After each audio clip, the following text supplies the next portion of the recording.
Now that we understand how changing just one button in your ad campaign can dramatically change your results and who you're talking to, we need to best understand how to create an ad campaign that allows the algorithm to test as many things as possible for you so that you can handpick the winners and use those for future ad campaigns. A few weeks ago, I was on a call with a Facebook ad rep, and I asked them how to improve specific things I was trying to fix within my campaign. And their suggestion was to put all of my custom audiences together, my lookalike audiences, my email list, my website visitors, my Facebook page engagement, and put them all together.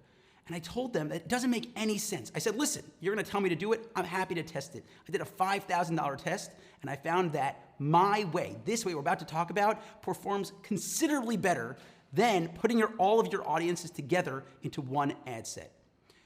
If you create one campaign and separate each of your custom audiences into their own separate ad set, you're allowing Facebook to test each audience individually.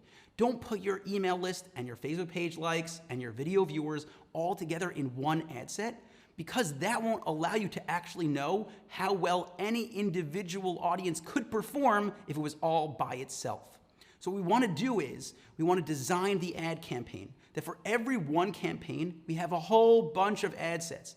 For some of my campaigns, I'm running as many as 70 separate ad sets, each with their own unique audiences, to allow Facebook to best test each and every one of those audiences. Now, we can shift from the ad set level to the ad level. Not only do we want to be testing on the ad set level about which audiences we want to reach, we even want to be testing on the ad level itself.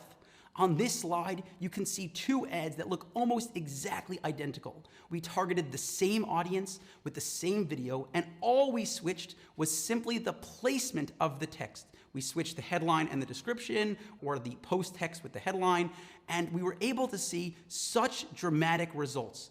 On this slide, you can see that I ran 6 different versions of the exact same ad, simply switching where the text was, and one ad set was able to get 28 cents per lead in comparison to another one which only switched the headline and the description, and it cost 72 cents, almost 3 times more expensive, by simply allowing Facebook to test many variables. So what you want to do is you want to make sure that your ad campaigns are specifically designed in order to allow Facebook to run as many tests as it can for you to understand which specific audience and which specific ad for that audience works best.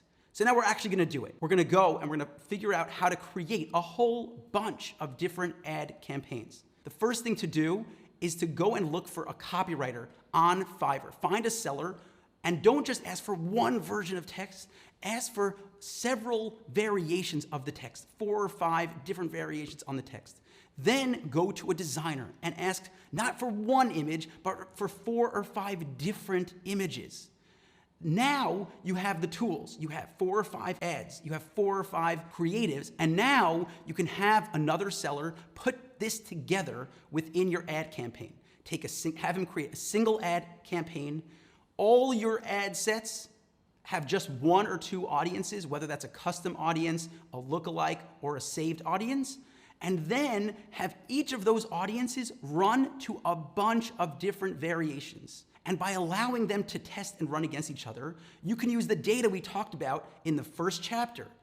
Look at the metrics that are the most important metrics, your CPM, your CPC, your time on site, and your conversion rate for each individual ad, for each audience. And once you found the winner, taking one audience with one ad, now you're able to scale that successful campaign in order to drive results for your business.